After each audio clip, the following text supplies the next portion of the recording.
अस्सलाम वालेकुम सर। वालेकुम अस्सलाम। जी सर। ये ना गाड़ी के नीचे से ना कुछ आवाजें आ रही हैं, तो इसको आप चेक करवा देना। हाँ सर, रैम पे लेके आए, अभी चेक हो जाएंगे, कोई मसला नहीं। इधर लगानी है? हाँ जी, इधर रैम पे लेके आए। चलो लगवाएं। आ जाए।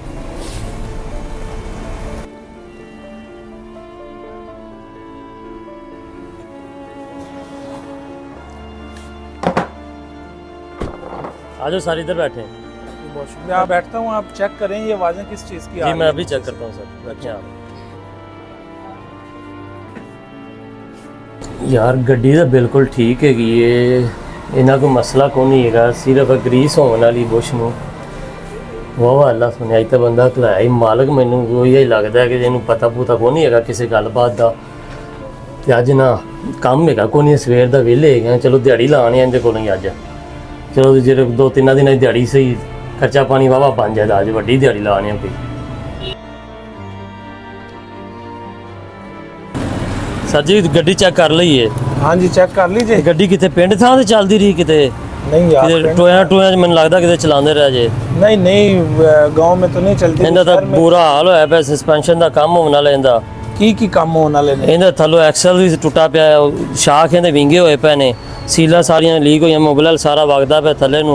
नवीं गड्डी है, इहदे एक्सल दा भी काम होण वाला है। निकल सकदे ने इहदे। आ गड्डी दे टायरां दे दूजे ने बैरिंग टुੱਟੇ पए ने, आवाज़ आंदी बैरिंगां दी। ਉਹ ਜਿਹੜੀ ਆਵਾਜ਼ ਕੜ ਦੀ ਆ ਰਹੀ ਸੀ, ਉਹ ਸਾਰੀ ਇਹਨਾਂ ਬੈਰਿੰਗਾਂ ਦੀ ਆਵਾਜ਼ ਹੈ। ਸਾਰੀ ਗੱਡੀ ਦਾ ਕੰਮ ਸਤਿਆਨਾਸ਼ ਹੋਇਆ ਪਿਆ ਗੱਡੀ ਦਾ ਤਾਂ। ਨਵੀਂ ਗੱਡੀ ਯਾਰ ਮੇਰਾ ਬੇਟਾ ਚਲਾਉਂਦਾ, ਉਹ ਥੋੜੀ ਰਫ ਯੂਜ਼ ਕਰਦਾ ਹੈ। ਮੈਂ ਬਾਈ ਤਾਂ ਹੀ ਇਹਦਾ ਤਾਂ ਬੜਾ ਬੁਰਾ ਹਾਲ ਹੋਇਆ ਪਿਆ ਗੱਡੀ ਦਾ ਤਾਂ। ਅੱਛਾ ਇਹ ਦੱਸੋ ਇਹ ਕਿੰਨਾ ਕੁ ਖਰਚਾ ਆਏਗਾ ਇਹਦੇ ਤੇ, ਕਿੰਨਾ ਟਾਈਮ ਲੱਗੇਗਾ ਸਹੀ ਹੋਣ ਤੇ? ਖਰਚਾ ਗਾਹਕ ਬਣਾਉਣ ਵਾਲੀ ਗੱਲ ਕਰਾਂਗਾ ਮੈਂ ਤਾਂ, ਕੋਈ ਜਾਂ ਦੂਜੀ ਗੱਲ ਨਹੀਂ ਕਰਦਾ। ਕੋਈ ਬਹੁਤ ਪਿਆਰ ਕਰਕੇ ਕਮ ਅਜ਼ ਕਮ ਕੋਈ 45,000 ਦਾ ਖਰਚਾ ਹੈਗਾ। 45,000? ਹਾਂਜੀ ਸਰ ਜੀ। ਖੁਦਾ ਦਾ ਖੌਫ ਕਰੋ ਯਾਰ, ਨਵੀਂ ਗੱਡੀ ਹੈ, ਇੰਨੇ ਕੰਮ ਤੁਸੀਂ ਕੱਢਦੇ ਜੀ ਮੈਂ ਸਮਾਨ ਚੀਜ਼ 1 ਨੰਬਰ ਪਾਣੀ, 2 ਨੰਬਰ ਚੀਜ਼ ਨਹੀਂ ਪਾਣੀ। ਬੁਲਾ ਜਦੋਂ ਜਾ ਕੇ ਮੈਂ ਸਮਾਨ ਲੈ ਕੇ ਆਉਣਾ ਹੈ। ਮਹਿੰਗਾਈ ਦਾ ਦੌਰ ਹੈ, ਹਰ ਬੰਦਾ ਪਰੇਸ਼ਾਨ ਹੈ। ਆਪ ਜਾ ਕੇ ਲੈ ਕੇ ਆਉਣਾ ਸਰ ਜੀ, ਆ ਕੇ ਫਿਰ ਕੰਮ ਤਸੱਲੀ ਨਾਲ ਕੰਮ ਕਰਕੇ ਦਿਆਂਗਾ। 5 ਸਾਲ ਦੀ ਗਾਰੰਟੀ ਦਿਆਂਗਾ ਤੁਹਾਨੂੰ। 5 ਸਾਲ ਦੀ ਗਾਰੰਟੀ ਤੋਂ ਇਲਾਵਾ ਮੈਨੂੰ ਕੰਮ 1 ਨੰਬਰ ਚਾਹੀਦਾ, ਤੇ ਇਹ ਮੈਨੂੰ ਦੱਸੋ ਕਦੋਂ ਤੱਕ ਹੋ ਜਾਏਗਾ? ਸ਼ਾਮ ਤੱਕ ਹੋ ਜਾਏ ਜੀ। ਚਲੋ ਮੈਂ ਤੁਹਾਨੂੰ ਕੁਝ ਪੈਸੇ ਐਡਵਾਂਸ ਦੇ ਜਾਣਾ। ਹਾਂਜੀ ਪੈਸੇ ਦੇ ਦਿਓ, ਮੈਂ ਸਮਾਨ ਲੈ ਆਵਾਂ। ਵੀਰ ਤੁਸੀਂ ਇਹਨੂੰ ਨਾ ਜ਼ਰਾ ਤਸੱਲੀ ਨਾਲ ਕਰਕੇ ਤੇ ਬੇਫਿਕਰ ਹੋ ਜਾਓ, ਕੰਮ ਤਸੱਲੀ ਨਾਲ ਕਰਾਂਗੇ ਇਨਸ਼ਾਅੱਲਾ ਜੀ। ਹਾਂਜੀ ਇਹ ਕੋਈ 20,000 ਰੁਪਏ ਐਡਵਾਂਸ ਜੇ ਇਹ ਰੱਖੋ, ਤੇ ਸ਼ਾਮ ਨੂੰ ਫਿਰ ਮੈਂ ਆਣਾ, ਤੁਸੀਂ ਇਸ ਗੱਡੀ ਨੂੰ ਸ਼ਾਮ ਤੱਕ ਕਲੀਅਰ ਕਰ ਦਿਓ, ਤਸੱਲੀ ਨਾਲ ਕੰਮ ਕਰਨਾ ਜੀ। ਠੀਕ ਹੋ ਗਿਆ। ਠੀਕ ਹੈ ਜੀ। ਠੀਕ ਹੈ ਸਰ, ਸ਼ਾਮ ਨੂੰ ਗੱਡੀ ਲੈ ਆ ਜਾ ਇਨਸ਼ਾਅੱਲਾ। ਸਰ ਜੀ ਜਾਂਦੇ ਹੋਏ ਪਰੇਸ਼ਾਨੀ ਜੀ ਭੁੱਲ ਗਿਆ ਜੇ, ਮੋਬਾਈਲ ਚਾਬੀ ਤੁਹਾਡੇ ਇੱਥੇ ਪਿਆ ਹੈ। ਯਾਰ ਤੂੰ ਬੇਲੀ ਇੰਨਾ ਬਣਾਤਾ, ਪਰੇਸ਼ਾਨ ਕਰਤਾ ਹੀ। ਇਹ ਗੱਡੀ ਦੀ ਚਾਬੀ ਰੱਖ ਲੈ, ਮੈਂ ਸ਼ਾਮ ਨੂੰ ਆ ਕੇ ਤੇਰੇ ਕੋਲ ਲੈ ਜਾ। ਠੀਕ ਹੋ ਗਿਆ ਜੀ। ਠੀਕ ਠੀਕ ਹੋ ਗਿਆ ਜੀ।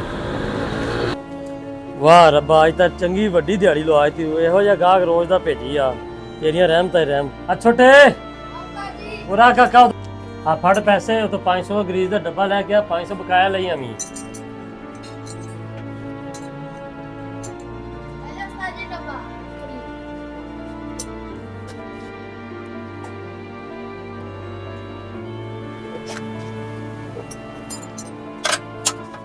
ਹਲੋ ਜੀ, ਇੰਨੀ ਗੱਲ ਸੀ। ਉਹ ਵੀ ਗੱਡੀ ਦਿੰਦੀ ਖੜਕਾ। ਹਾਂਜੀ ਉਸਤਾਦ ਜੀ ਕੰਮ ਹੋ ਗਿਆ ਗਾੜੀ ਦਾ? अस्सलाम वालेकुम जी। जी सर जी, ਤੁਹਾਡੀ ਗੱਡੀ ਨੇ ਤਾਂ ਖਪਾ ਮਾਰਿਆ। ਇੱਕ ਚੀਜ਼ ਨਵੀਂ ਕਰਤੀ, ਸਵੇਰ ਦਾ ਲੱਗਾ ਮੈਂ। ਉਹ ਵੇਖੋ ਗੱਡੀ ਖਾਲੀ ਮੌਂਦਾ ਨਹੀਂ ਕੰਮ ਕਰ ਸਕਿਆ। ਤੇਰੀ ਮਿਹਰਬਾਨੀ ਯਾਰ, ਤੂੰ ਟਾਈਮ ਨਾਲ ਕੰਮ ਕਰ ਦਿੱਤਾ ਤੇ ਤਸੱਲੀ ਕਰ ਲਈ ਹੈ। ਟਰਾਈ ਲਓ। ਹਾਂਜੀ ਟਰਾਈ ਲੈ ਕੇ ਆਓ ਜੀ। ਚਲੋ ਮੈਂ ਚੈੱਕ ਕਰ ਲੈਣ, ਤਸੱਲੀ ਕਰ ਲਵਾਂ। ਹਾਂਜੀ ਤਸੱਲੀ ਕਰੋ ਜੀ।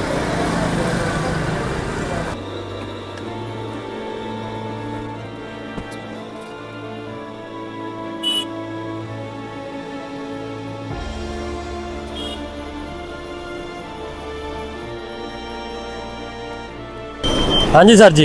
हाँ आवाज तो बंद होगी माशाल्लाह। ओके नहीं गड्डी इंशाल्लाह 5 साल नहीं जाती अल्लाह दे हुक्म नाल। चलो यार तू काम बड़ा अच्छा कीता यार, तेरी मेहरबानी। ठीक हो गया सर। तेरे बकाया पैसे किन्ने रहंदे ने? बकाया 20,000 तुसीं दे गया सी, 25,000 बकाया रहंदा है। 25,000 देना और हाँ मैं दे देना।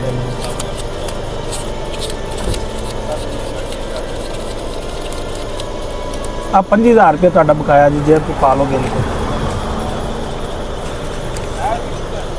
ठीक हो गया सर जी। मेहरबानी सर। ओके सर जी, अस्सलाम वालेकुम।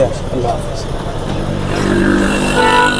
जी तो व्यूवर्स, जैसा कि आपने देखा उस शरीफ शहरी से मकैनिक ने नाजायज़ 45,000 रुपये ले लिए। ये ऐसे लोग मार्केट में बहुत सारे हैं जो अपने बच्चों को हराम खिला रहे हैं।